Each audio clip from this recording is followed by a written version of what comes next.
Hello? Okay, thank you very much. We're going to call the Montclair City Council meeting to order. Welcome to folks in the audience. And we will begin with the invocation, the Pledge of Allegiance, and I'll have the city clerk announce those two individuals. Tonight's invocation will be given by Diana Delgado of Chaplain of the Streets, and the Pledge of Allegiance will be led by Mayor Pro Tem Martinez. Thank you. Please stand. And Diane, come on up.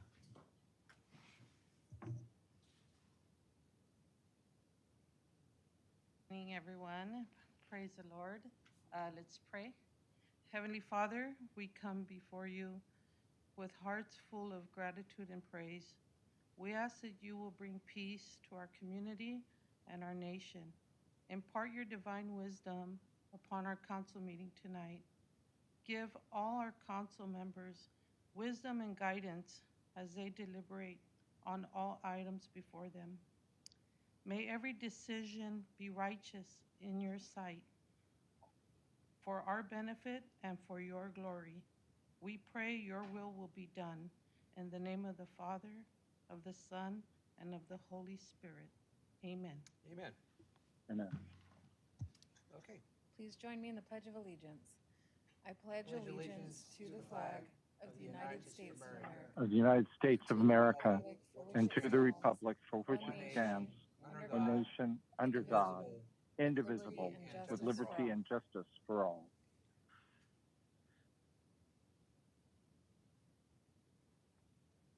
Okay, can we please have roll call?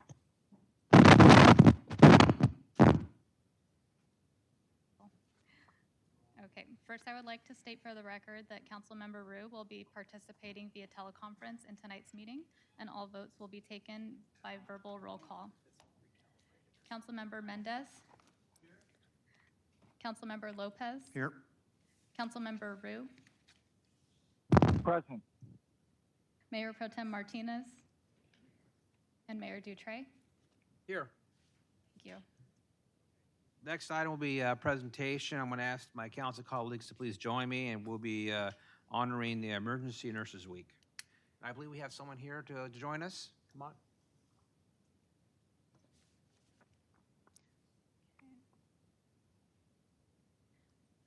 So we have Janaea Bean-Eggert, the Montclair Hospital Medical Center Chief Nursing Officer, and Jessica Nunez, ER and ICU Director. And we also have Roxanne Myers, the Marketing and Communications Coordinator.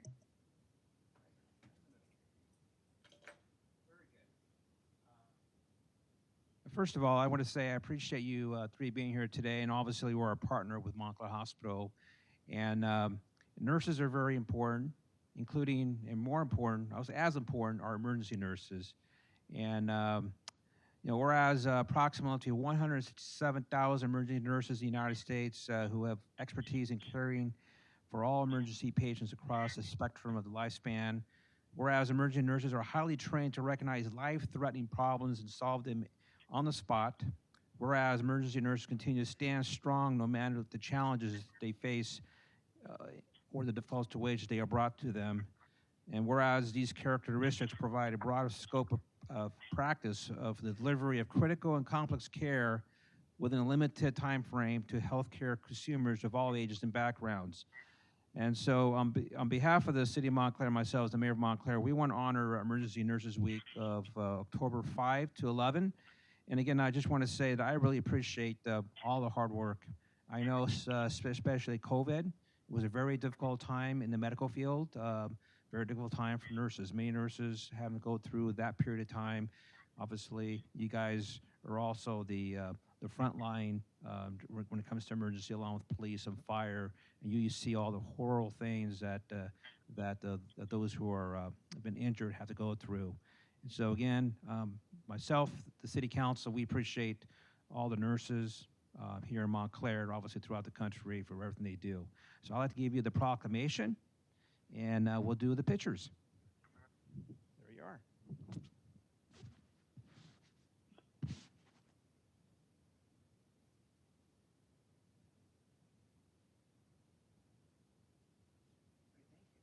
And would anybody like to say any words? Sure. There you are. Thank the mayor and the entire city of Montclair for allowing us to serve you like we do. It's a very small hospital, but that means we can give personalized, very personal care. We get to know our patients. We know their names. We're not just sending them out the door. They become part of our family and our friends, and we're able to provide that for all of you in this community. I hope to be able to do that for years and years and years from now. Thank you. Well, thank you again. Again, we appreciate being a partner and you're here at Montclair. Thank you.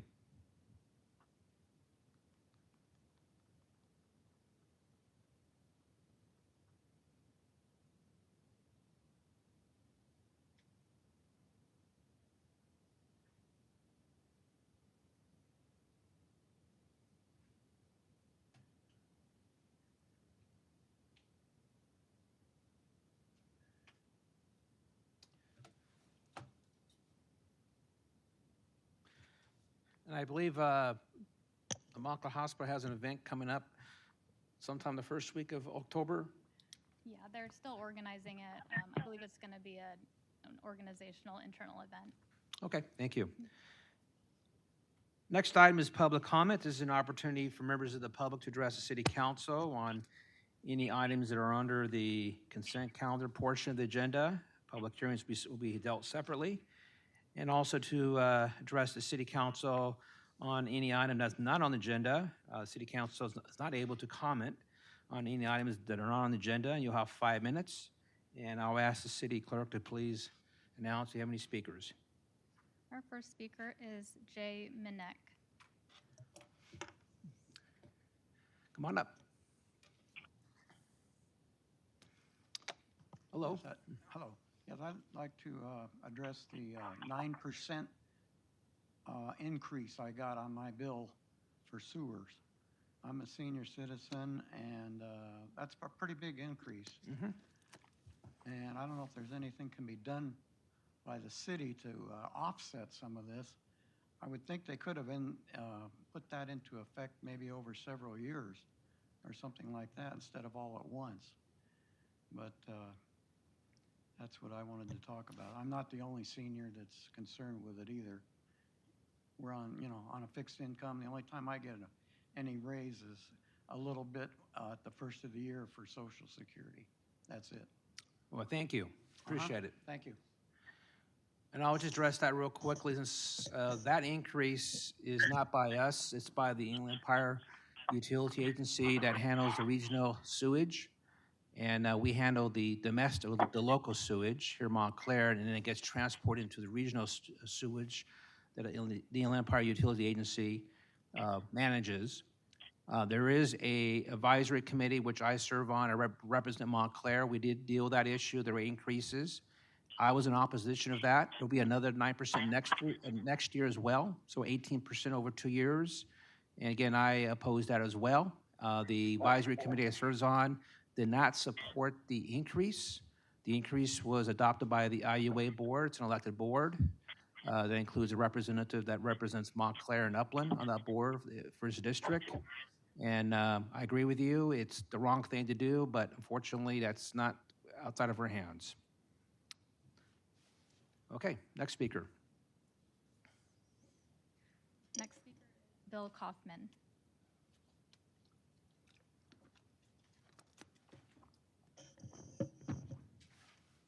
Mayor, City Council. Hello. Here I am again. A couple of things I want to talk to, and I'm going to have Herman talk as well. But one is we went back into the archives, and I've been here since 2023. And from then till now, we've been told that the ordinance is coming in the spring and the fall. And this year was supposed to be spring, and now we're in the fall. We're supposed to have an ordinance. And the ordinance just isn't that complicated. I don't understand what the holdup is and why we can't just come up with something that adapts favorably to Montclair. It allows you a tremendous amount of revenue and in a totally controlled environment. And I know you can't answer me now, but if you've been here like myself for over 2 years, sort of waiting, what are we going to do? And we're still waiting. So I'm just, let's put that back in your mind again. We were supposed to, our last discussion, I believe with the city manager, said it would be the fall of this year. Here we are. Thank you. Thank you.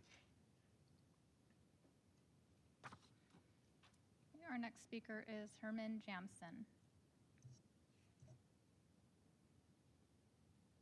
Mayor, good Hello. evening, City Council. Thank you for having me. I just wanted to point out a couple of things in regards to the hopefully upcoming ordinance. Claremont recently voted down the ordinance for Claremont. And for, I think, understandable reasons, because it's a small city and the downtown area would be inundated with parking, and so that was their main issue. However, this opens up also an opportunity for Montclair, I think, for additional revenue and traffic and less competition. And just wanted to point this out. And we still have our prime location on Central, which is still available to us at this point. For by some miracle, it's just still sits there. And so we also had enough time now to refine our concept as not just as a dispensary, but also as a compounding pharmacy, which will be attached to it. And I think that's an important aspect of what we would like to do and accomplish. And we are starting a new brand. We have a lot of experience with previous establishments. Madman, we pointed that out. In Los Angeles, we had 15 to 19, or how many? 27 dispensaries here in this area and across the United States, with Adam Bierman as our primary backer. And so it would urge the city to consider our plea for an ordinance. So that's really all I have to say tonight. Thank you for having me, and have a great evening. Thank you. I think that's all. No more Thank you. speakers. Next item is a public hearing. This is a first reading to consider ordinance number 25-1015, and this is regarding the North Montclair Downtown Specific Plan. Can I get a staff presentation? Yes, I'll be doing the staff presentation today, and so good evening, Mayor Dutray and fellow council members. The Planning Division staff is requesting City Council consideration of ordinance number 25-1015, which, if approved, would amend the North Montclair Downtown Specific Plan to allow medical services, doctor office uses within the plan's specific Station District land use zone. Currently, the North Montclair Downtown Specific Plan does not permit medical service doctor office uses within the Station District. If you look at your screens now, for the benefit of you as well as the public, the area we're talking about is the dark maroon section at the center of that map, which overall shows you with all those colored zones the limits of the North Montclair Downtown Specific Plan. So the area is targeted specifically to basically the center of that area. The proposed specific plan amendment is a pretty straightforward request that was initiated at the request of the Village Partners Ventures LLC, who are the developers of the Village at Montclair that's currently under construction. The Village at Montclair, as you recall, is a mixed-use project that located on the north side of Arrow Highway and Fremont Avenue intersection. In this map section, you see where it says Arrow Highway right in the middle of that document. That little dark zone there is the Village at Montclair project that is also depicted on a map I left you, or a rendering I have at the dais there that shows you what the development looks like right now. So it's this document.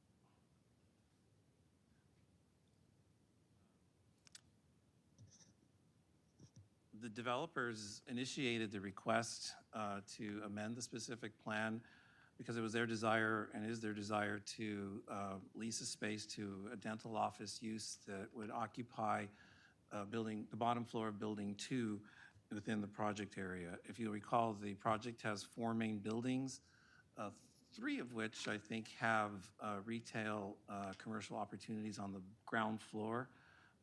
When we approved this back in '21, there were 30 units on the ground floor, 20 of which would be flex units, and 10 which would be permanent required commercial spaces. So the change tonight, if approved, would be allow the developers to lease at least 2, maybe 3 of the 10 units that were on the ground floor of Building 2. So in your map that you see right there, that middle section right in the middle is Building 2. So if approved, the proposed ordinance would amend the North Montclair downtown specific plan by revising Table 5.2, which is allowable land uses and permit requirements. They're in Chapter 5 of the document. The next slide should show you the table that I'm speaking of. This is an excerpt from the bigger table. And the top one shows what the current designations are at the moment. You can see that medical services at the middle of those 3 identified land uses shows a dashed line, which in this particular document means they're not permitted. So if the change that's being requested with the ordinance is approved, then the bottom table would depict a letter P that would indicate a permitted use. So that means it's pretty straightforward application process. If they meet the definition, we could approve a particular use in the station district. What I do want to do is make a point of clarification that the changes tonight and then actually, before I move on, your document and actually the staff report indicates the definitions change, so that's the second change that would occur to the specific plan with your actions on this ordinance. It defines what medical uses are for office is, and it explicitly omits, or at least the opening sentence indicates that it's not a hospital. So for a point of clarification, the changes that are proposed tonight do not include hospital uses, which is not really listed a listed use as an option in the specific plan document, and nor does it change the issue related to medical clinics, which would be still require conditional use permits, you can see on the table up there, but they're not permitted in the station district where we're talking about tonight. So there's no changes to those other uses that I just identified.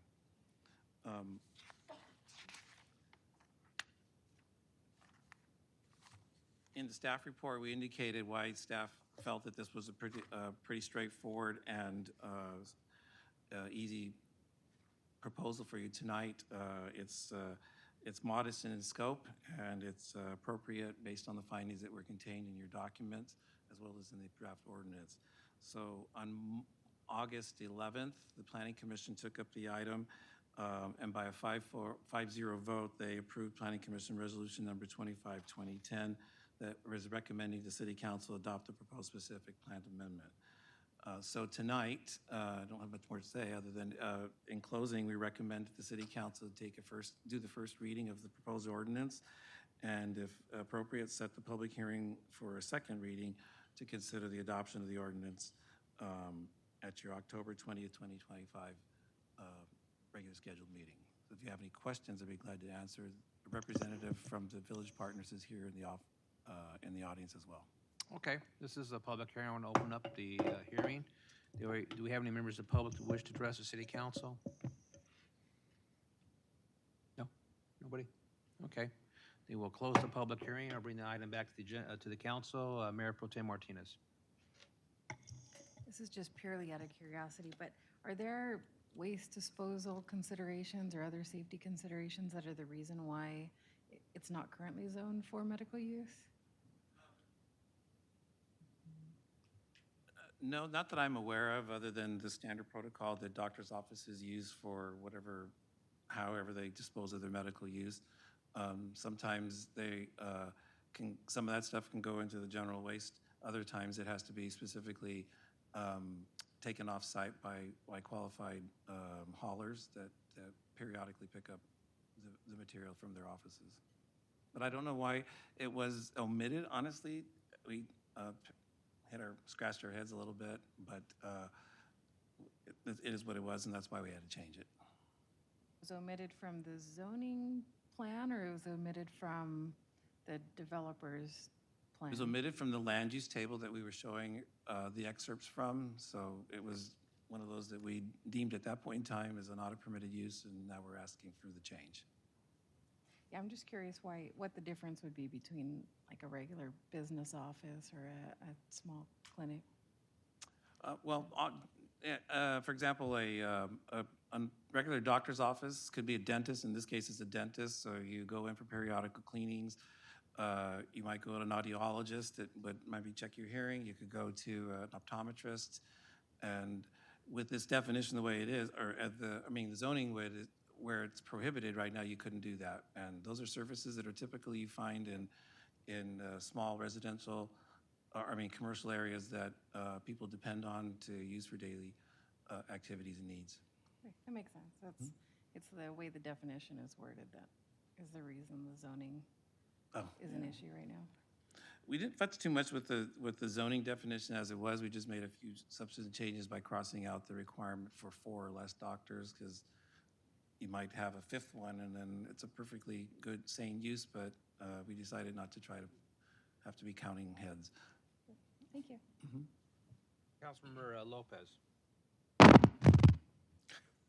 Point of information, first of all, could we have staff between the next meeting perhaps look at this mic? It's overly sensitive. Even when the mayor saw just hitting the button on and off, it makes that noise. I know it happens to me. It doesn't happen to my other colleagues. I think it's the microphone. If we can have it looked at, please. Because I know that's annoying on your end, and I'm sure it is on those watching on YouTube. But anyhow, back to the item. I was going to ask the questions that my colleague, Ms. Martinez, just did, because I was wanting to know why medical, what term are we using? Medical facility wasn't, why it was restricted and prohibited in the North Montclair Downtown Specific Plan in the first place.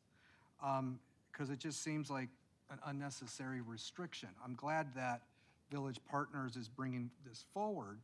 And I see based on your graph that it is going to be permitted in 2 of the quadrants or zones, the Station District and the Town Center areas. Town center. It's already approved, allowed in the town center now. So my question was, one, why the limitation? But as you stated, it was something that was just slipped your minds. I'm glad that you're addressing it, because I really don't think it should be the city's business per se to restrict the possibility of multiple forms of medical facilities from doing business in the area. But let me ask you this. How many residents are we anticipating when all development is done in the specific plan zoning areas? How many residents do we have anticipating living in this district? I'm talking with the Kendry 2, all those, with Village Partners. I'm sure there's a formula for having to make a best guess, but I don't know what that formula is in terms of an actual number. So at Village Partners, we're having, what is it, 200-300 units there? 360. And let's just say to lowball it, 1 resident per, so you have 300 residents there. Let's lowball the Kendry and Kendry 2, that's what I call them for lack of a better term. You have approximately 600 to 800 residents there, maybe 1,000. I know in the article regarding the Gold Line, the article mentioned us about having, I think, a few thousand residents in the area. So the reason why I'm asking about residents is, why would we not want to have more medical facilities in the area? Because they're high density, they're on top of each other. And this was going to lead into my comment about, would an urgent care facility be permitted? But I see in the Station District, the answer would be no. And in the Station District, I know most of that is the Trans Center itself. There is some of it I'm looking at the map, to the east of the Trans Center. And then, of course, we have Village Partners. Why? In the Town Center there is, but that's below Arrow. Let me back, I'm talking as I'm thinking out loud here. Have there been any discussions or inquiries or interest in an urgent care type facility, at least wanting to be erected in the Town Center area so far? Not that I am aware of. We have a few already they're not in the North Montclair downtown specific plan, but over by Paradise Buffet, there is a facility that does urgent care services, and I think probably to a lesser extent, the one that's just south of it's off of Monte Vista, just south of the senior housing facility. Monte Vista, you're talking the one by That- Benito? The building is set back from the street, right, and it's Okay. south of the newest senior housing I was only project. just trying to think of a scenario where a resident or group of residents that live in that area now, the residents that are to come, if they don't need an ER service and need to call fire and medics, if they just drove themselves to an urgent care, I just thought the restriction was just maybe unnecessary. I'm glad to see a dentist is coming in, and just to confirm, see how sensitive it is? 10 of those permanent commercial spots would be utilized by these 3 spots for the dentist business. It's a 3,000 square foot lease space that's under consideration, and it could be 2 to 3 lease spaces out of the 10, so that leaves 7 left for other commercial retail uses. And possibly the reason why, if I can opine here a little bit about why we may have not lived, there won't be a lot of extra space for in the Spatian District that might be available for general office uses and things. What we were hoping to see is restaurants and services that would be immediately available to the residents that might need those as well. So that might have been part of the limitation as to why they weren't allowed to begin with. But if you start considering a clinic, like a 24-hour clinic for urgent care or a hospital, then the intensity of the use goes up way up, and the amount of people and traffic that could be occurring going back and forth might be more disruptive to an area that's already tight with residential development. I know not a hospital, because that's a whole different ballgame with respect to requirements, limitations. I wasn't comfortable with the hospital in this area. I get that, given how dense it is. But I appreciate that explanation, the latter point about the traffic on urgent care. I didn't think of that, so thank you. And I see the chief nodding his head as well. Let me ask, with respect to page 7 of the report, it's the environmental assessment. I just wanted to know the cost of the evaluation assessment, if any, and who paid for that evaluation. The evaluation was covered by the applicant who requested the change. It's a document that's about as thick as your report that you have before you, and it went through the different aspects of the environmental impact report that was prepared for the specific plan. And at the end of the day, they found that there were no significant impacts posed by the change in the zoning. To the developer, I know you're in the room. I forgot your name, sir. That's Caitlin. I'm just curious, may I ask, if you do not mind, what the expense was for that application? I'm sorry, the evaluation? I'm looking at the wrong person. My fault, sorry. The gentleman came at the last time. That's why I said that. I apologize. No worries. It was $15,000 for the evaluation. Thank you for that. Yeah, and just in my opinion, that's a little bit of an unnecessary expense to ask of the developer, considering that they've spent so much already as it is. Yeah, But nonetheless, that's California. I know, but still, it's unnecessary burden on business. I wish they would have been able to open up and do business already and have these residential units occupied and the business ones established. I know there's been delays beyond others' control as well, but I'm comfortable with the item, and I appreciate both Michael's explanation and input, and for you being here as well. Thank you. Okay, thank you. Councilmember Rue, do you have anything? Councilmember Rue, no? Yes, I do. The question I have, some of it's been answered already. I understand this will be medical uses. I'm all in favor of it. I understand the explanation about an urgent care, but what about an urgent care that may not be 24 hours? Maybe they have hours from 6 in the morning till 9 at night. Would something like that be permitted? I'm not, well, I have to look at the definition, which I might have before me, but it really depends on the definition that's included in the specific plan. They think the definition included a 24-hour operation. that would be for urgent care facilities. And if that was the case for someone proposing something, then it would not be allowed, but maybe something less intense and still medically based could be. We will just have to deal with it on a case-by-case basis. What about some type of a community-based clinic? That wouldn't be 24 hours, but that might be open on Saturdays.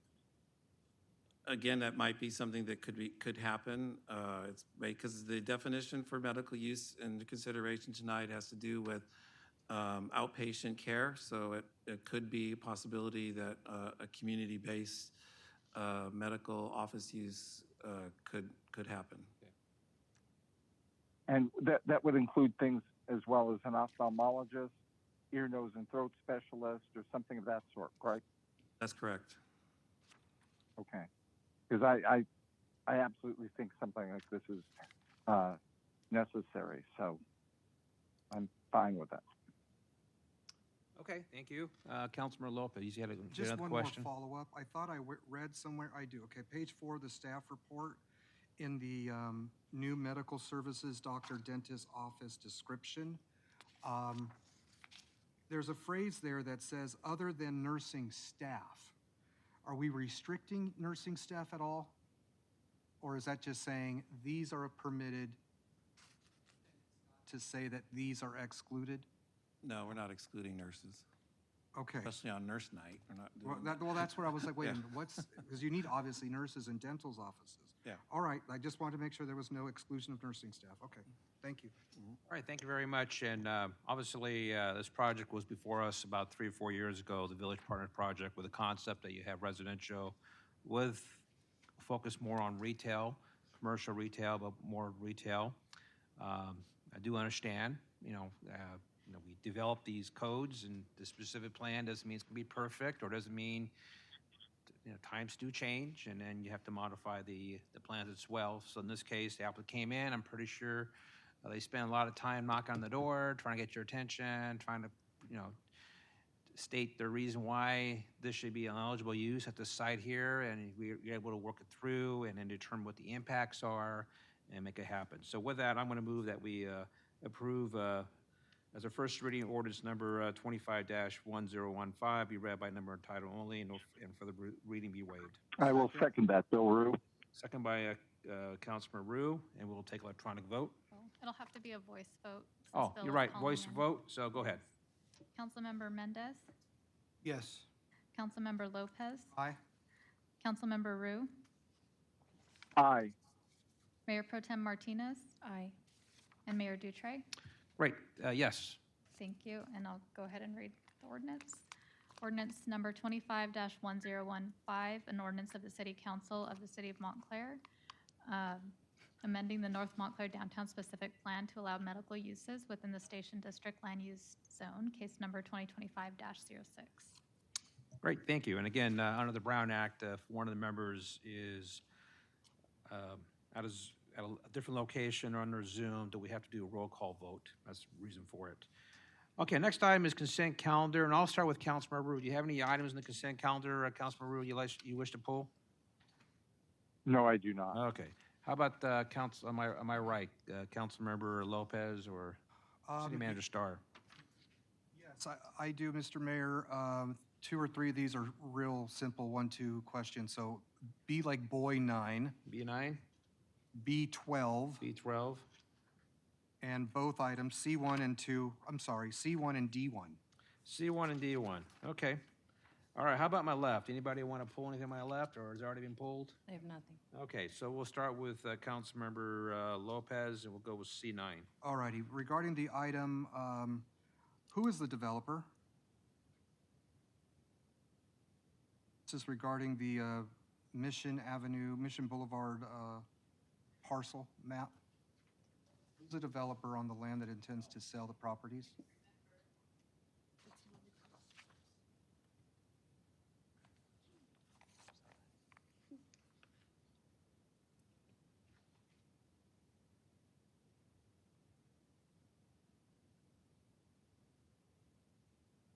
Mayor Dutray, council members. don't have it off the top of my head. While you're looking, but go ahead. it is, hold on a second, I think it's just Landis. communicated with them today about this item, so, do you remember? Landings? Landis. Yeah, It's that's the right. Landix, That's right. or corporation, I think, that's the developer. Landix Corporation. Okay. Thank you for that quick question. Now, the other question regarding the item is on page 22 in the background section, the Which item? Same one? same one. Okay. Background section of the staff report on page 22. The paragraph that starts with the developer has designed the private road width and parking areas to accommodate fire department, public works, and Burtec trash truck access. I'm inquiring as to whether or not fire department staff were included in the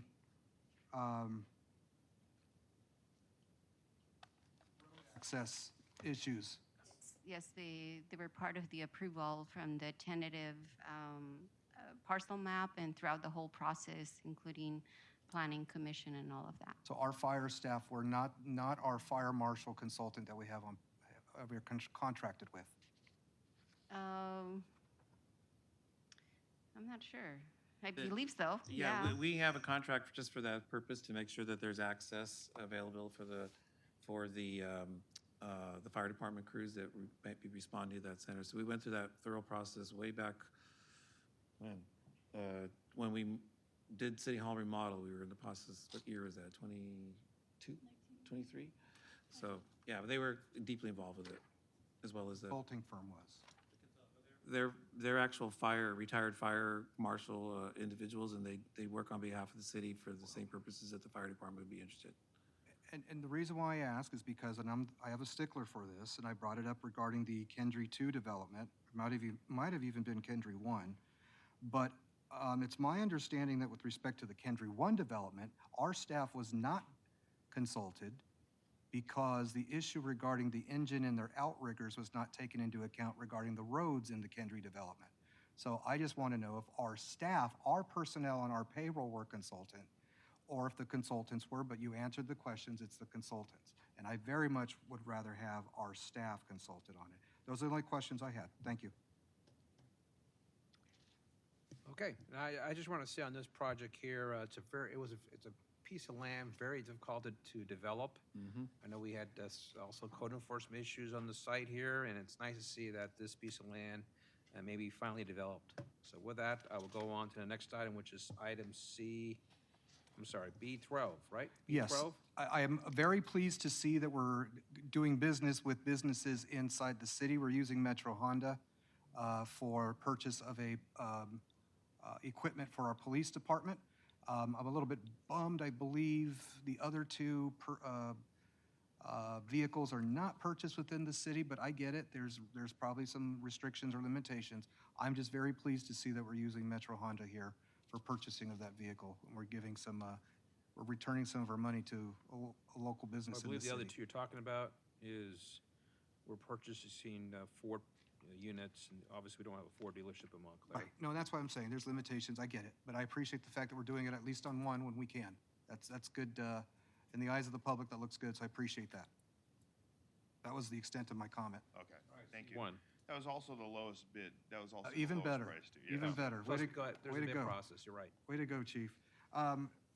Item 33. Okay, this might be a little Page bit. 33. Yes, sorry. Page 33. I want to try to understand this. So we receive grant funds, which is a continuation program. We've done this before. But we're going to use a consultant. Is the consultant going to be selected by your staff, or is it Ontario Montclair's staff that is going to select the consultant? It's actually OMSD themselves that are the consultants So that they're we're working okay. with. Yes.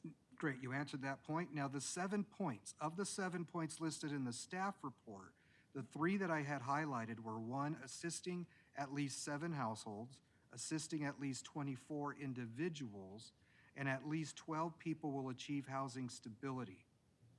What is the metric or the process in place to guarantee that those thresholds are met? Because in the other 3 or 4 stipulations, we're saying that at least half of them would not revert back to becoming homeless, or at least is it 5%? No more than 5%. That's a pretty high threshold. So what safeguards are we putting, or are they just giving them to us that we're going to ensure that these folks don't revert back to being on the streets? How can we meet these metrics and thresholds? And of the 24 individuals, can those 24 also include the 7, or are they exclusive? I can try and answer those questions, but the definitions that are in there, that's required by the grant. So they give us that matrix to use and those guidelines to use. So we have to meet those through that contract. And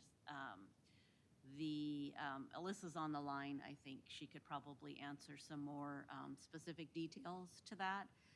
But we do work very closely with OMSD, and that's one reason why we're contracting with them, because they've helped us before with HAP, so they're familiar with these requirements and how to go about to make sure that we can attain those. And we haven't had any problem meeting them in the past? No? Good. Now, as a follow-up, if she's going to speak, I'll hold my question. If not, that's fine. You there, Alyssa? You want to That answer, or? Yeah, that did. Okay. As long as we're meeting them in OMSD, basically, I don't want to say the onus is put on them, but if they have the experience and they're doing it, Yes. great.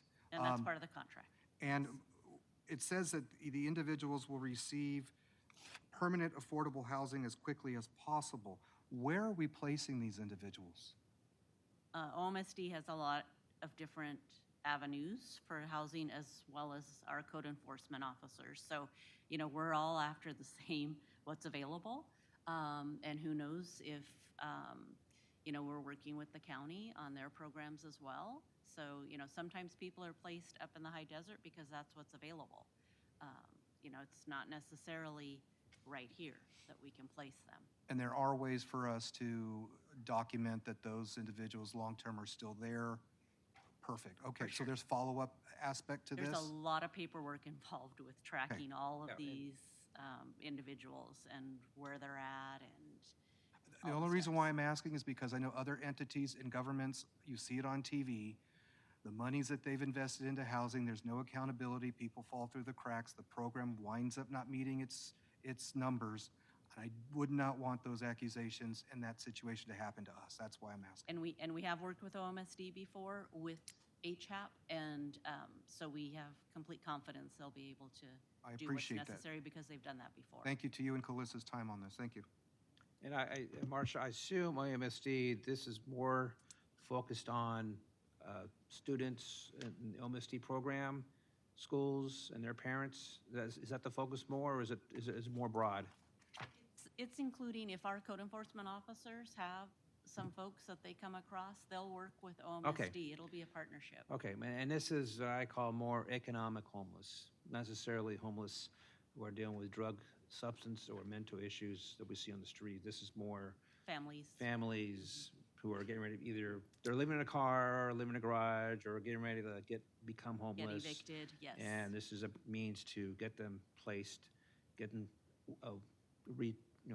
get them a job and other things. Right. So, all right, I appreciate that. This is great that we're doing this, and I have full confidence that this will be done correctly. It's the other part. It's the mental illness that's a hard one to crack on what you see on the streets. Okay, we will now move on to item D1. D1. It's regarding my question and my inquiry. The purpose for me pulling it is in the staff report and in the proposed change to the resolution or ordinance. It's requiring that the developer or the business owner on the old Tiki site, the Tiki drive-through site, that they must place no parking signs on 3rd Street between Silicon and Ramona, correct?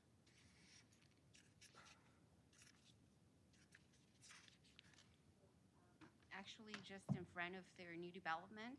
So from Ramona to the end of their site, all throughout that segment. And the city will then take from that point to Silicon. Okay, and that's what I was asking, is I pulled up the map and I'm looking at it now. Silicon is actually way west of the property that they have no influence Correct. over. So technically, their property goes up to County Road 210. So Yes. is that where technically their requirement will end, and from County Road to Silicon, we will take over? Correct. Yes. So that will be changed in the language here? Because right now, it just says from Silicon to Ramona. Well, this is a restriction for the entire segment, so from Silicon to Ramona, that is correct. But the installation of the signs will be half, a Right, the portion of it by the developer's developer responsible and the other half by the The city. developer is responsible for the project, and then for the project going west towards Silicon, we're responsible to put the signs up. All right, as Yes. long as that's clear. All right, because when I first read it, I thought, wait a minute, that's asking a little bit much of them because they're not even near Silicon Avenue. Right. All right, nope, No. I just wanted that clarified. Thank you. This is just to restrict parking across the entire segment. It was a signage issue, that's why. All right, thank you. Okay, Councilmember Mendez. Yeah, just regarding the same item, I was looking back into the hours, and the hours are restricted from 10 p.m. to 5 a.m. I was just wondering if those hours could be adjusted. I just feel like 10 p.m. is pretty early to say everybody's got to get off the street. I didn't know if there was a reason why it was 10 p.m. to 5 a.m., but thinking more, Well- maybe midnight or something, just to help anybody else that needs, more time to park.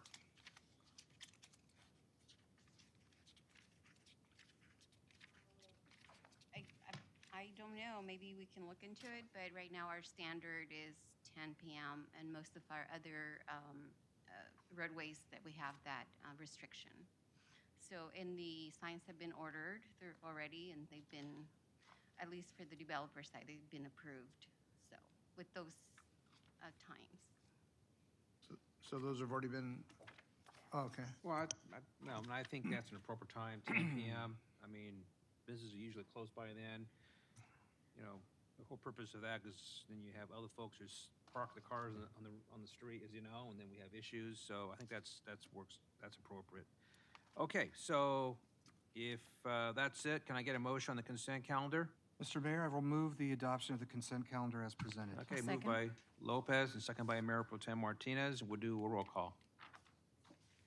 Councilmember Mendez, Yes. Councilmember Lopez, Aye. Councilmember Rue, Aye. Mayor Pro Tem Martinez, Aye. and Mayor Dutray. Yes. Thank you, 5-0. Great. So next is communications, and I will start. I know the police department is also going to do communications on the department report, but I'll start with human resources. Right, you want to do, right?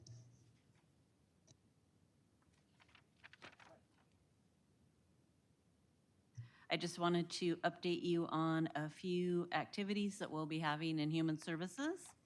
Our Montclair Youth Talent Showcase is themed Where Stars Are Born, and it'll be held on Friday, October 10th at 6 p.m. in our community center. Applications are due on Friday, September 26th, so that's a week from this Friday. Can be submitted via email or in person at the Recreation Center. This is open to all youth ages 6 to 17 that live in Montclair or attend a Montclair school. And you're invited to audition on Wednesday, October 1st, which will also be at the community center. So come out and support our youth as they share their many talents. For more details, you can visit cityofmontclair.org or email our recreation coordinator for the youth center, E.G. Medina, Emily, at cityofmontclair.org. We also have our Montclair Community Health Fair. That will be held in our community center on Thursday, October 2nd from 9 to 12. The health fair is an excellent opportunity to explore the latest health-related resources and services available in our community. We will be offering free flu immunizations while the supplies last. They'll be available for participants at the event along with over 30 health and wellness vendors. The event is supported along with City of Montclair with Montclair Hospital Medical Center, the Women's Club of Montclair, and Congresswoman Norma Torres's office. The next evening, Friday, October 3rd, join us for celebrating Hispanic Heritage Night. Our Montclair After School program from 5 to 7 p.m. will be at Montclair Place Center Court. and the festivities will take place on the lower level, adjacent to the elevator. It'll include MAP students from Elderberry and Lehigh Elementary Schools, and they'll be performing traditional folkloric dances. Also, our Vernon Middle School MAP leadership students, they'll be hosting game booths and craft booths, and they'll be making the crepe paper flowers and the papel picado decorations. So don't miss out. Hope we can see you there. And finally, I just wanted to also mention that, if you can believe it, it is that time of year. Our Human Services Department will be taking holiday food and toy basket applications by appointment. Appointments must be made by Thursday, October 9th by calling 909-625-9485. Eligible applicants must live in Montclair and meet specific income guidelines. Families wishing to apply who have a child that attends a Montclair elementary or middle school should contact their school office for additional program information. And also mark your calendars. We will be starting to take donations for the holiday food and toy drive beginning November 12th through December 11th. And that'll, you're welcome to come to our recreation center, and that's open from 8 to 6. I also have left some of the flyers for this event on the counter over here for those that are interested. Any questions? Any questions? No? Thank you. Thank you.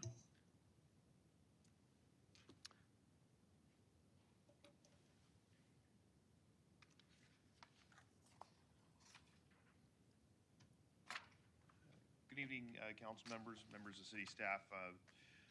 The purpose for me of speaking at tonight's event is to once again notify not only council but also members of the public that members of the police department some members may be participating in this program, which I'm about to discuss, which is the Pink Patch program for Breast Cancer Awareness Month. As I know everyone here and listening is aware of the terrible disease.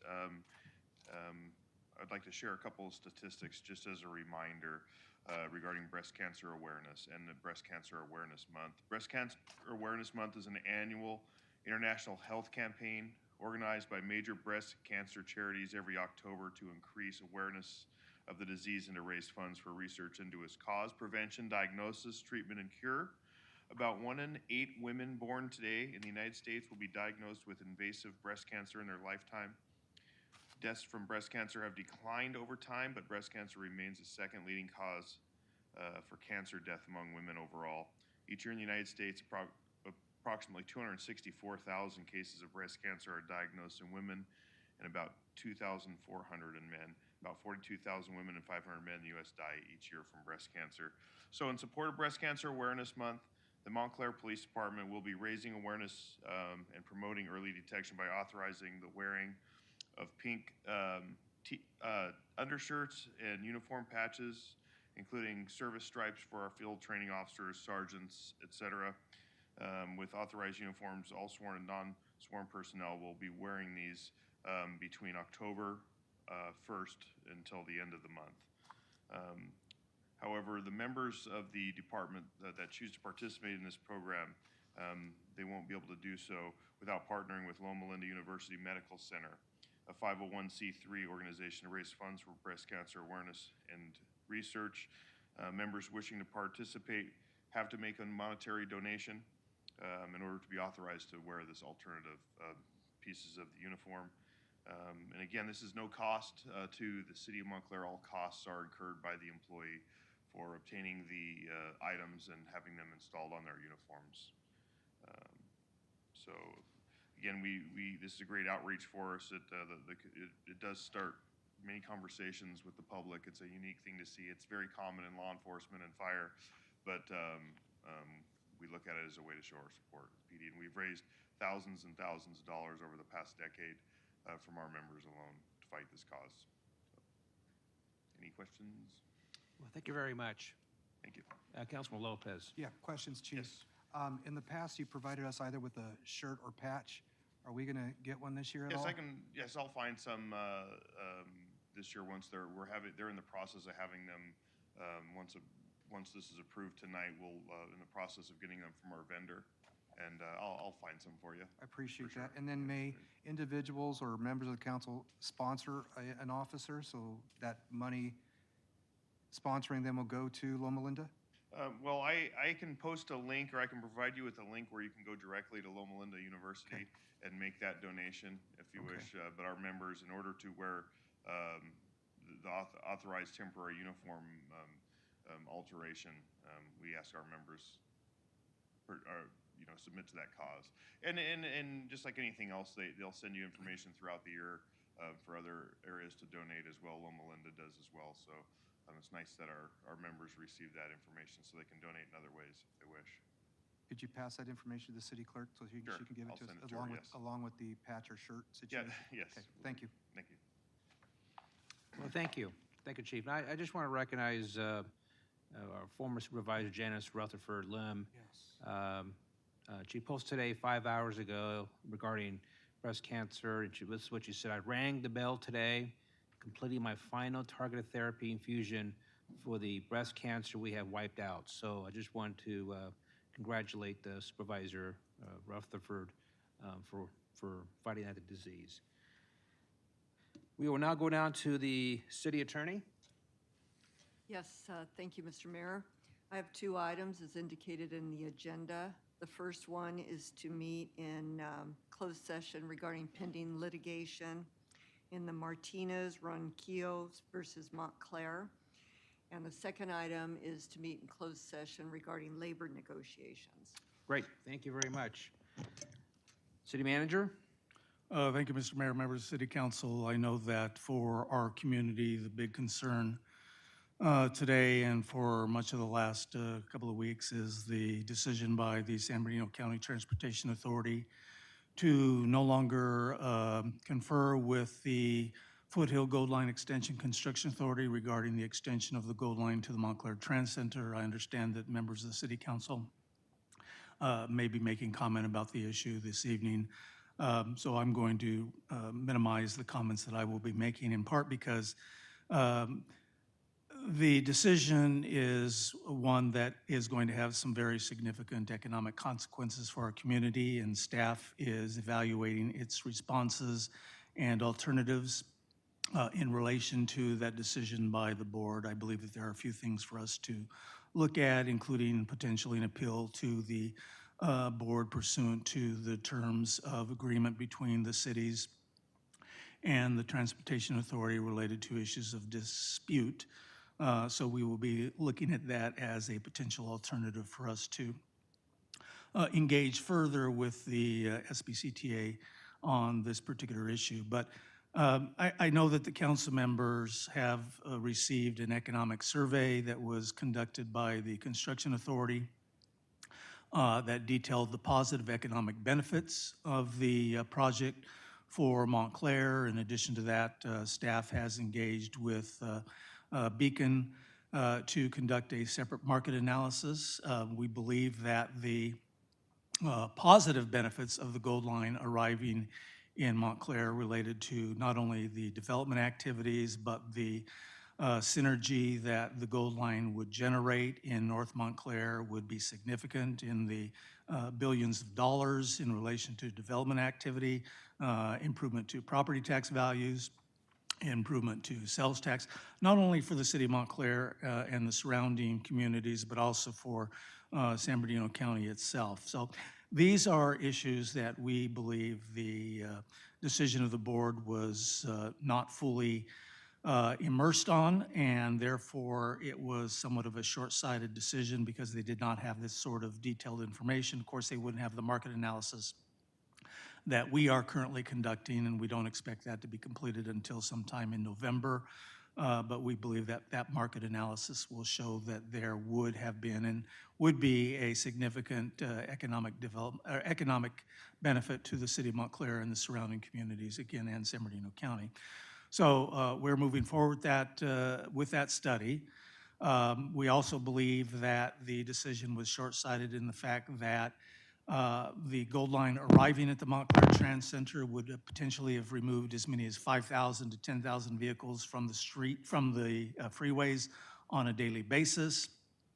In relation to the number of riders that the Gold Line would pick up. According to the Los Angeles County Metropolitan Transportation Authority, within 1 year of the Gold Line's arrival at the Montclair Trans Center, they projected that the Gold Line would pick up as many as 6,200 riders on a daily basis. Claremont would pick up an additional 5,000 to 8,000 additional riders, additional 500 to 1,000 additional riders. So those numbers alone suggest that building the Gold Line to the Montclair Trans Center from an environmental perspective as well as an impact on congestion on the freeways was something that really needed to be considered when the board made its decision. I'm not saying that they weren't taking that into consideration, but I don't believe that that information was necessarily conveyed to them in a way that would have convinced a number of other board members to make a decision favorable to bringing the Gold Line to the Montclair Trans Center. Based on the economic study conducted by the Construction Authority, approximately 33,000 individuals living in and around Montclair, including Upland, Montclair, Ontario, and Chino, live in this area and would take the Gold Line because their employment centers are along the Gold Line corridor cities. In addition, there are approximately 24,000 people living in the Gold Line corridor cities that would take the Gold Line to the Montclair Trans Center because they work in and around the Montclair Trans Center. So these numbers suggest that there would be that number of vehicles removed from the road, 5,000 to 10,000. In addition, Montclair has, as we've discussed earlier this evening, is in the process of developing a number of housing units in North Montclair. Currently, we have around 1,600 that have been developed. And overall, the projection is somewhere around 10,000 housing units in North Montclair. With those number of individuals living in the north and taking advantage of ridership out of the Montclair Trans Center, that would add further to the elimination of vehicles on the freeways, further adding to reduction of congestion as well as environmental improvements. So those are just some of the factors that we as a city are looking at as a reason why we need to continue engaging with SBCTA in relation to trying to convince them that the Gold Line is a worthy project. I intend to continue my outreach to SBCTA staff to see if this is something that can be reconsidered by them down the road. Unfortunately, the Gold Line Construction Authority will continue to pursue the project to Claremont. They are going to be entering into design work. If we do not participate in that design work, and if there is a decision later on to bring the Gold Line to the Montclair Trans Center, then that is a future cost that will be undertaken separately from the current procurement that the Construction Authority is looking at. And that would mean that going as an agency by ourselves, plus with the Construction Authority and SBCTA, the cost would be even much greater than what it is right now. The Construction Authority had projected that the cost as early as February of this year to build the project would be about $93 million. Then they went out to bid. The bid came in under the design build contract at around $240 million, but the Construction Authority's internal estimates were about $145 million. So the Construction Authority switched from a design build to a construction management at risk delivery methodology. And they believe that under that CMAR process, the cost of construction would probably come in about $145 million. At this point in time, it doesn't look like we would be part of that procurement. So whether it's the design build component or the construction management at risk component, either way, the cost for building it to the Montclair Trans Center are going to be significantly higher unless we remain part of this procurement, but that looks unlikely now that the Construction Authority plans on going out design in October, next month, and it is very unlikely that we will be part of the design process, which means that, again, we would be a separate procurement down the road, which would add significantly to the cost. So At this point, staff will just continue to try and engage with SBCTA to see if we can get some consensus on their part to bring this back for consideration by the board. And other than that, staff will look at other options that might be available to us. We don't know what those options may be. We are exploring them at this time. So I'm going to conclude my comments right there, and I understand that other members of the City Council may have additional comments that they want to make as well. I just want the community to know that the Montclair City staff, as well as the Montclair City Council, understands that you're looking for leadership at this crucial time in relation to this project. I myself have been working on this for 21 years. That's a lot of time and commitment to this project, and I am willing to put additional time into it to see if we can continue to work with SBCTA to ultimately bring this project to the Montclair Trend Center. Thank you. Okay. Myself for communication. First of all, we will not meet at the October 6th meeting since we are now changing our agenda process. So we will now get our agendas out 11 days in advance opposed to 3 days in advance or 4 days in advance. And as a result of that, result of the action by the City Council, we will skip the October 6th meeting, and then our next meeting in October, the third Monday of October, is when we will meet, and then we'll be under this new agenda process. Second of all, I know the city clerk sent everybody an email again regarding the draft council policy manual, and she asked that if you could have something in front of her by this Wednesday. And then once we get those comments, I'll look at them, work with Councilmember Rue, and then come back to the council at a later date. Regarding the goal line, which is spoken, and again, I just want to caution my council members, this is not on the agenda, so we have to respect the Brown Act, and so I'm going to make my comments short. And then again, I'm not going to discuss policy related, but you know, I was very confident that SPCTA, if the cost remained at the $92 million, as an independent estimated reported last year, that the SPCTA board would have supported funding goal line construction to Montclair. And this is after, I would like to remind everybody, after waiting 6 years for LA Metro to finally get their funds of about, it was $580 million, now they got $780 million to build the LA County portion. And this confidence too is, since I was part of the negotiations along with Councilmember Ray Marquez, I'm also confident that we would have negotiated the member of understanding with the construction authority, and also Montclair and the SPCTA will be granted voting positions on the construction authority board. So what the major downfall of this project here recently, and this project has had a lot of downfalls, timing's been pretty bad for this project. You know, back in 2018, when this project was fully funded, on both the LA County, or fully budgeted on the LA County side and funded on the LA County side from Azusa to Claremont, the LA County line, and then the San Diego County portion.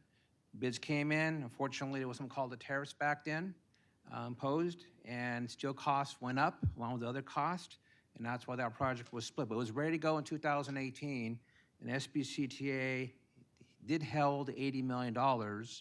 I know in 2019 there was a push by the executive director, Ray Wolf, at the time to give the state of California back the $41 million that was received, but I fought it. I fought in 2019. I was able to hold that on. So for 6 years, SPCTA did have his money while we waited for LA Metro. Unfortunately, cost of it escalated now. And when we got an email last July from the Construction Authority Executive Director, his email indicated that SPCTA's cost, if construction commenced sometime in 2027, could be between $145 million and $245 million, which is basically in excess of $65 million to $165 million on the Samuel line, more than doubling the project most likely. So this is what made the SBCTA board uncomfortable, especially back in March when the original cost escalation came out from the bids, and then the email that came back in July. This is what made board members uncomfortable with. I wish I had more time to work with this. March is when the bids came out. And then in October, SBCTA is asked to come up with $15 million, 6 months, when LA County has 6 years and we have 6 months to respond to this. Part of my frustration is I need more time. That's one of the things I'll argue. I need more time, and I try to get it at the board meeting, another additional 30 days for the negotiations, and you saw what the vote was there. So I've been appointed to this ad hoc committee. That was part of the motion that was made to enhance the services on the rail line in Western San Bernardino County, and with a goal of having 15-minute headways. And so I'm not aware of the feasibility of this. This is being now studied by SBCTA staff, and I understand there'll be something out later this year with additional information. So I'm going to continue to fight for this city, because this city was promised in 2004 when the voters of this county passed Measure I that included the GO line coming to Montclair. This city was promised that we will have enhanced services, a rail line, greater frequency to Montclair, and our station Montclair will get improvements. So I'm going to still continue to fight for that. And of course, as the city manager Starr brought up, I'm going to also seek that we still get the GO line, either built by SBCTA or the construction authority, as an option. Because I don't know this other option of 15-minute headway is going to work or not. So we'll see. We'll see where it goes. I'll say this. I'll finish off, as Mayor Eaton said, Montclair may be small, but we're a mighty city. So I intend to work with all of you and with staff, of course, to help me by being mighty.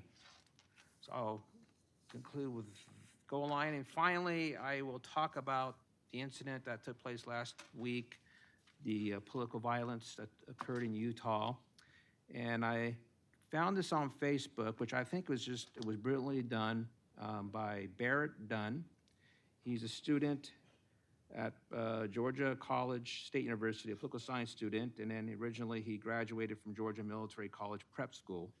Now I'll just read his Facebook post. The photo on the left is of Melissa Hortman, former Speaker of the Minnesota State House, a Democrat, a mother, a wife, a public servant, an American, a devout Catholic, beloved by many.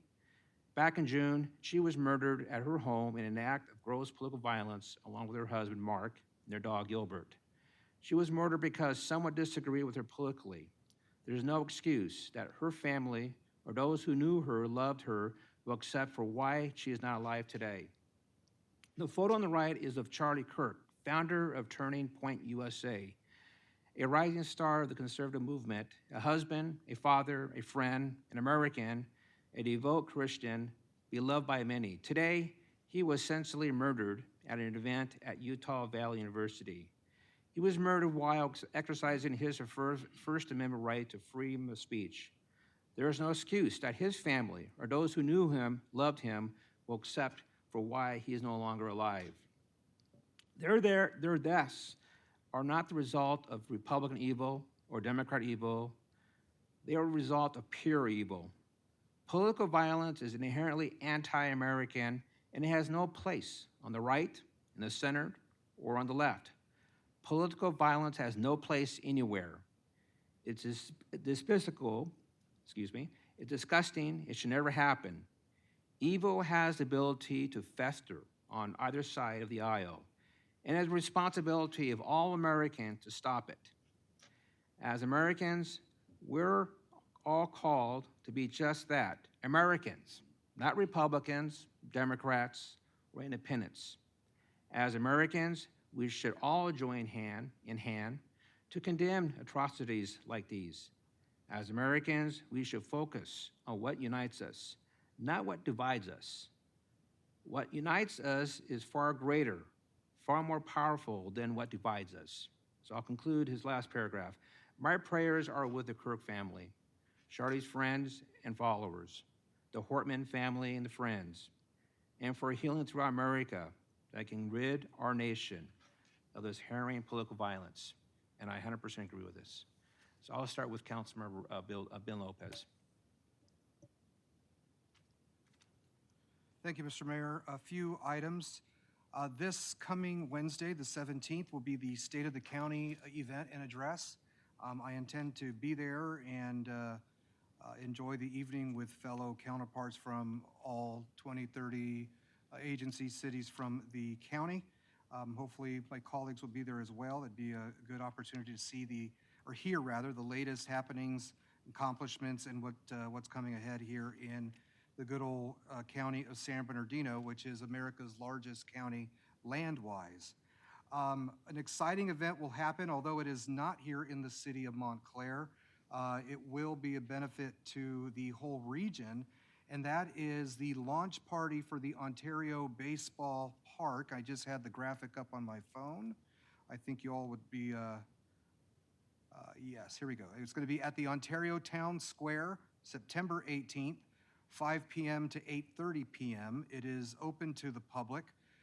That event's going to feature Mario Lopez as the MC, and Dodger greats such as Eric Gagne, Steve Sachs, Joe Kelly, Bill Russell, and Spanish language announcer Jaime Harin will be there to take pictures and photos, and they intend to have, I believe it's something like 20, 30 vendors, food, games, things for the family to attend.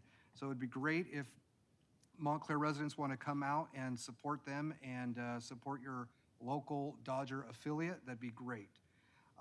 This past, well, not this past Saturday, the one before, he alluded to it real briefly, but I just want to say that my colleagues, I believe Councilmember Martinez couldn't make it, but my colleagues attended the mayor's 60th birthday party at Los Portales. It was a fun time had by all, and former city manager Mike Milheiser was in attendance, as well as former mayor Larry Reinhardt was in attendance. So we had a little bit of a going back over the course of 6 decades and getting a little bit of history here in the city of Montclair done by the mayor himself. So fun was had by all. The mayor mentioned former County Supervisor Janice Rutherford, and I thought it was very appropriate, so thank you, John, for doing that. Janice Rutherford, who was a supervisor for 12 years, after she left office, of course, in the past year or two, maybe a little longer, she has been battling cancer. She's been real private with her struggle until her recovery was a little bit more prominent, and she's been posting updates. She does look a little different, but I will take her looking a little different instead of the alternative, and I'm glad that she's still with us. She's kicking. She was a fighter on the board, and she is a fighter in her personal life. So Godspeed to her, and we're glad to have her. Let's see. Real quickly, I noticed that there are youth in the room. Are you part of a government class? Okay, so you don't have to take a picture to prove that you're here tonight? You do? Okay, then thank you for waiting. We'll try to... I think they're ready for the city council. When you turn 18, that's the plan? I'm glad you guys are here, and thank you for sticking it out. You're troopers. Let's see. I appreciate Tracy Bryan, who is our emergency services coordinator, emailing all of us on council and staff about the optional emergency management for senior officials training, I believe. She's inviting us to take it. It's an hour course. I think it'd be appropriate that we do. I know that I had asked staff about a month and a half ago when we had that earthquake. We had a series of them in one night. I thought it'd be appropriate, since it's all fresh on our minds, to look at preparedness and be prepared. In the last council meeting, we deemed it Emergency Preparedness Month. So if anyone is interested in also taking the training, I can forward you this email that you have it for those in the public that want it, or you can contact our city clerk's office and they can forward it to you as well. But I just put you on the spot. You don't mind doing that, do you? Perfect. But I think it'd be beneficial for everyone to take part in it. Please be prepared. God forbid we have a good shaker that does some damage. I'm not saying that we want that, but we do need to be prepared.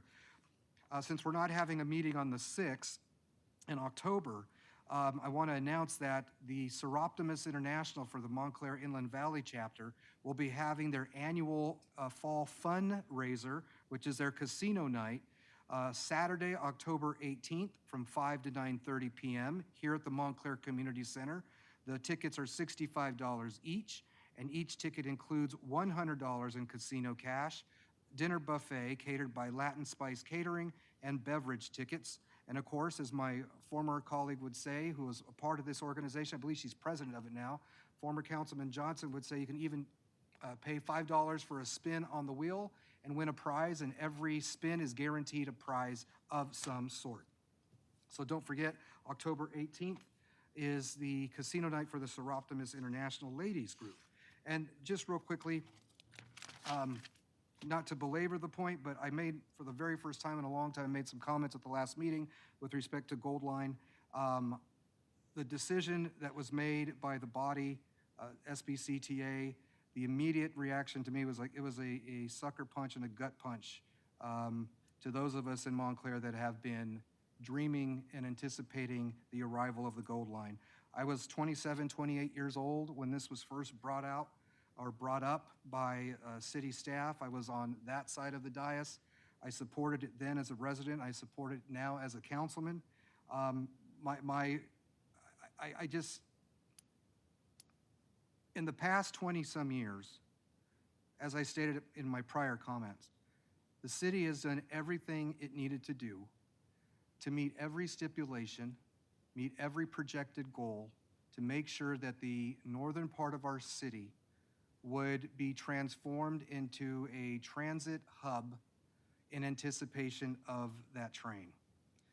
We met every state requirement, county requirement, Fed requirement. We were willing to bend over backwards. And as I also have stated, this council's changed its makeup 5 times at least in that period of time.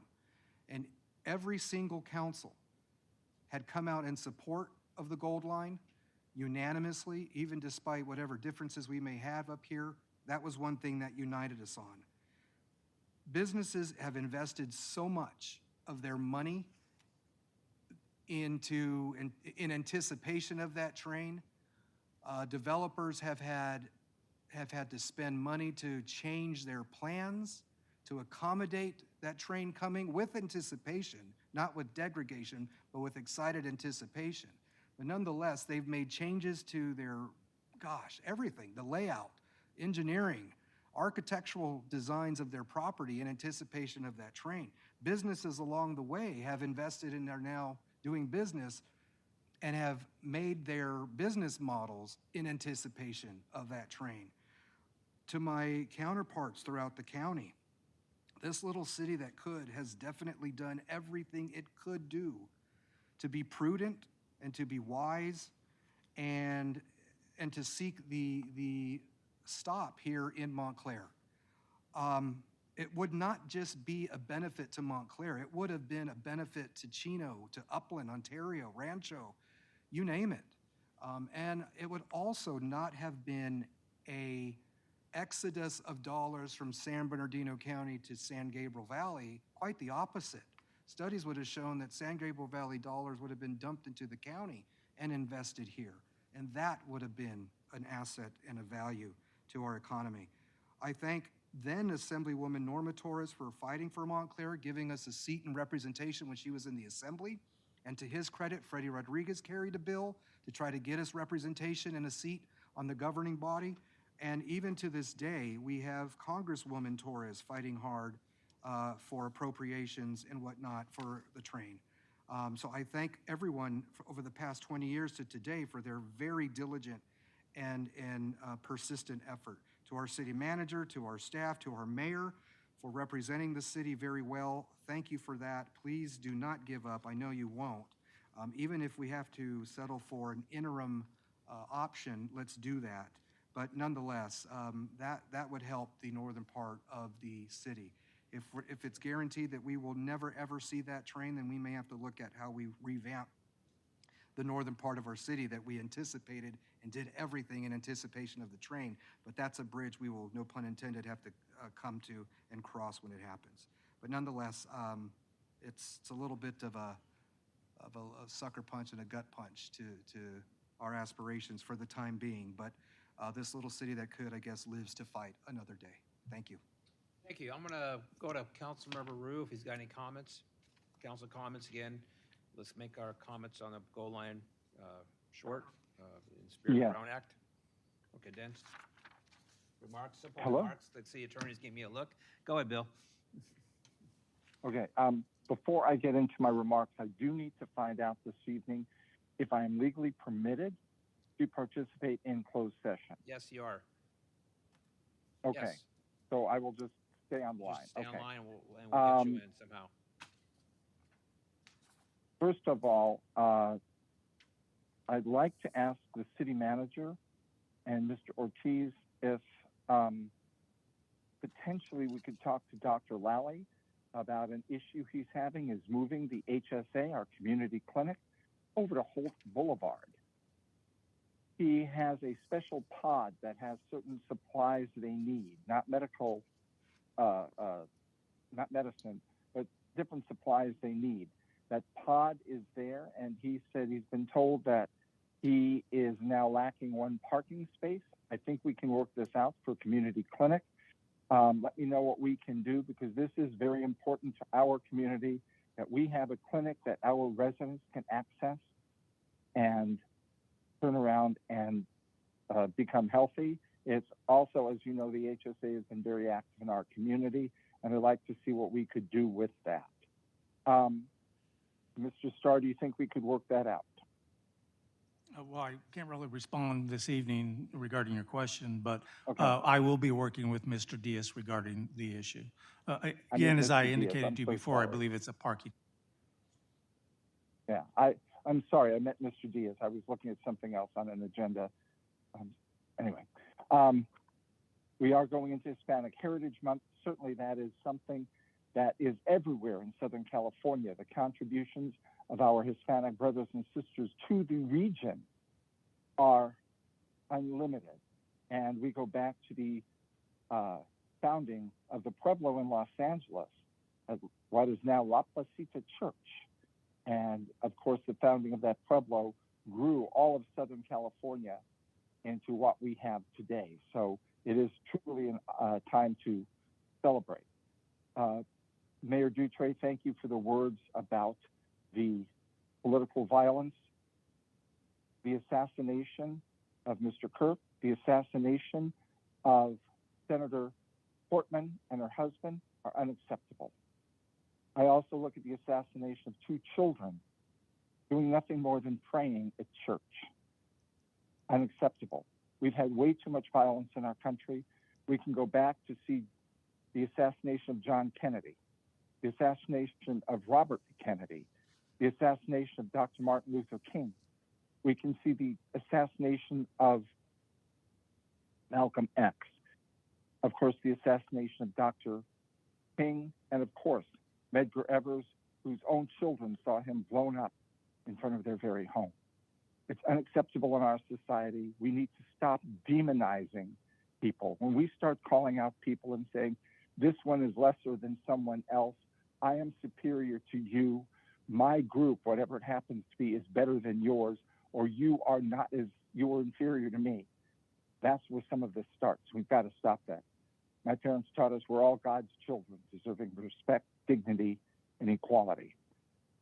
On the 19th, we will celebrate the opening of the Gold Line at the Pomona Station.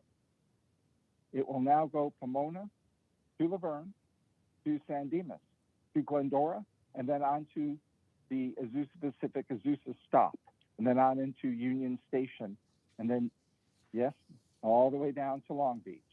This is a historic day. It's a good day. It's one that I know a lot of people look forward to.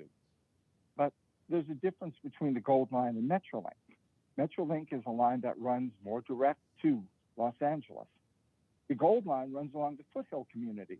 I've named some of them, but it goes even into Highland Park, South Pasadena. We can go on and on. I am a frequent Gold Line rider, so I know many of the stops and what's there. I have been a strong supporter of the Gold Line my entire time on this city council.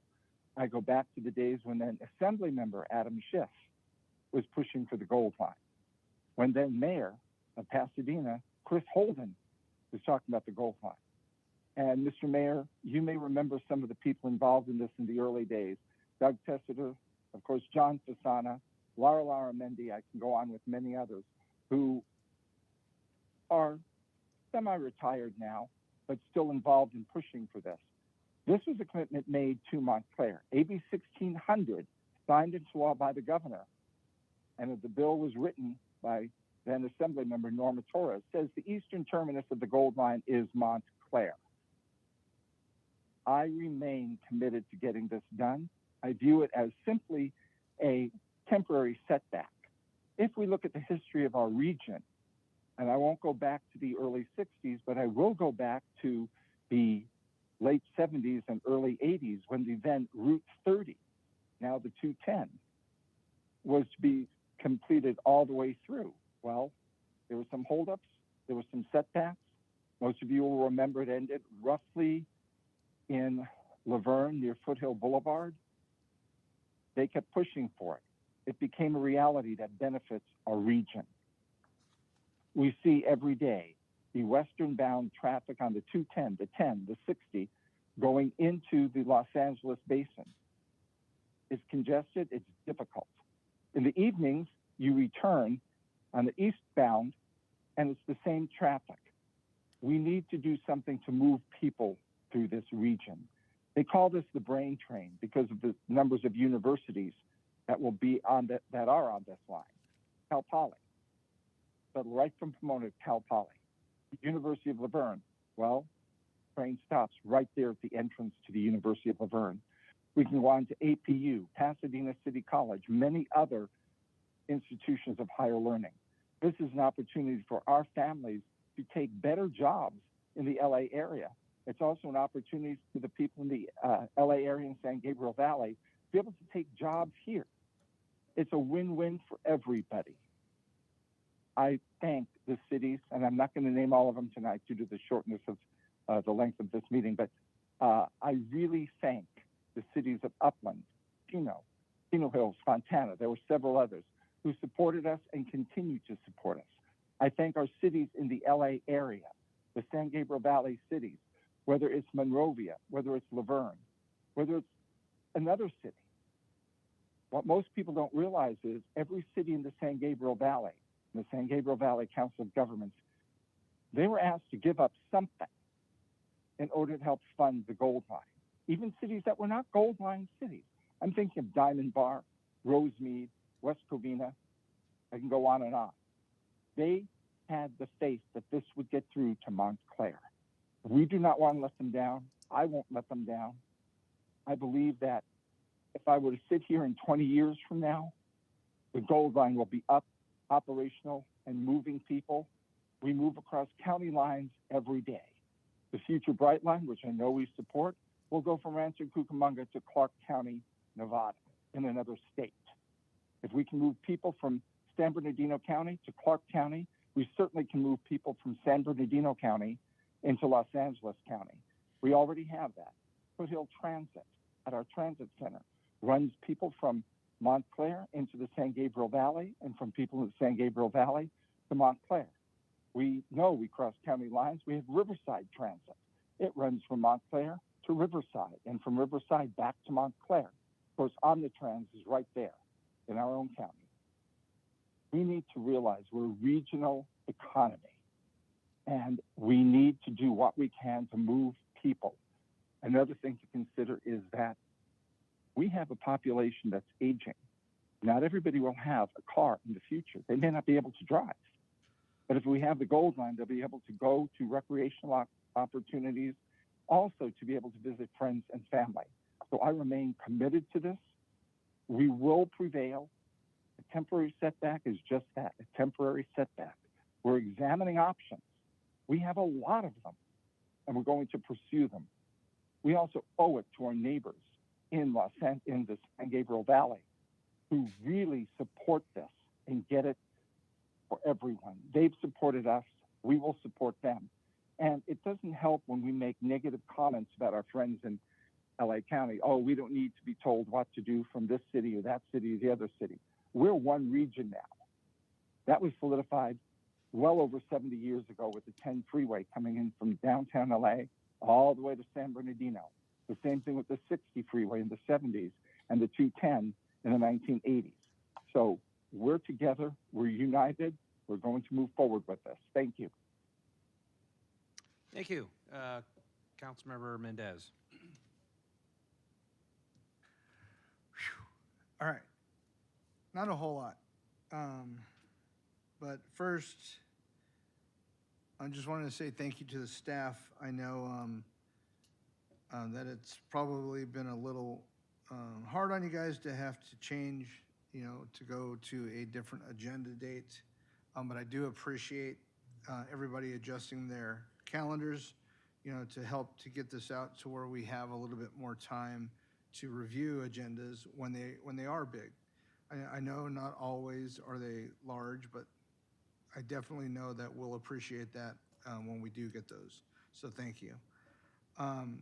Yes, very sad about the SBCTA, that they've basically suspended the future of the Gold Line. I say suspended because I know that we will continue to fight to try to get the Gold Line here. I won't get in deep with that. So just another thing, John, thanks for bringing up the last week's assassination. That was nice for you to read that. I too will be attending the September 17th State of the County. Again, happy birthday, John. Happy 60th. I can't believe you're that old. I'm still older than you. Yeah, you're older than me, yeah. I got you. And just wondering if we've heard anything related to the Animal Resource Center, ARC, and how that's doing. If anybody's heard anything, that would be nice to get an update on that. Yeah, we'll eventually get an update from the ARC staff. I don't know if Mikey's on the line, but I think Councilmember Rue is doing a tour this week at ARC. I'm going to be out of town the rest of the week. But if you're interested, Yes, I am, are you Mr. going to? Mayor. I Okay. am touring So this if week. anybody else is interested in 18th. doing a tour in the future, you can let me know, and I'll get that scheduled for you. Okay. And then the last thing, Ben, thanks for letting me know about my brother from another mother, Mario Lopez, will be at the Ontario. I might go just to see him. I've always liked him since Saved by the Bell. Even though I'm way too old to watch it, my kids watched it. Slater. Yeah. Thank you. Mayor Pro Tem Martinez. Okay, just a reminder that Thursday, September 25th at 6 p.m., there is going to be the Taste of Montclair. The theme is Boots, Bites, and Good Times, and there should be over 20 food vendors. It's $20 for members, $25 for non-members, and that's held at the Montclair Community Center for anyone who's interested. And there should be flyers around here somewhere if you want to grab those on your way out. Also, as for the Gold Line, I will keep it very brief, but I want to thank our city manager. I know how hard he's worked, and our mayor for serving on the board, and how hard he's worked and how dedicated he's been to this project. And all our staff, our council members, I know that they have made an effort to go and speak about the event and prepare to try to plead our case. And I want to mention that I heard multiple times at the SBCTA meeting that John, the mayor, put on a great case for the city of Montclair. But what struck me is as many times as they said he's putting on a great case for the city of Montclair, I'm sitting there thinking, there's an economic analysis that just came out that reads that within the 4th year of operations of a gold line, if it came to Montclair, they would recover the money that they spent on the project, and they would net $13 million. Sorry? First year. Depending, right, so at the higher amount, it could potentially be 4 years to see a return on investment, $13 million thereafter. It would create 580 jobs for San Bernardino County. We have labor income alone that would be $45.9 million. We have 133,000 workers in San Bernardino County that commute to LA County, and we have 61,000 LA County workers that commute to San Bernardino County that could be affected, of course, by this Gold Line extension. And I really, really would like for our residents and our representatives and everyone involved in SBCTA to think about that. Depending on the amount of money, this is something that's benefiting your community immediately, that you'll see a return on investment, that's going to generate tax income, job income, and just the standard economic output. So those are my comments for tonight. Thank you. Okay, we'll go into closed session.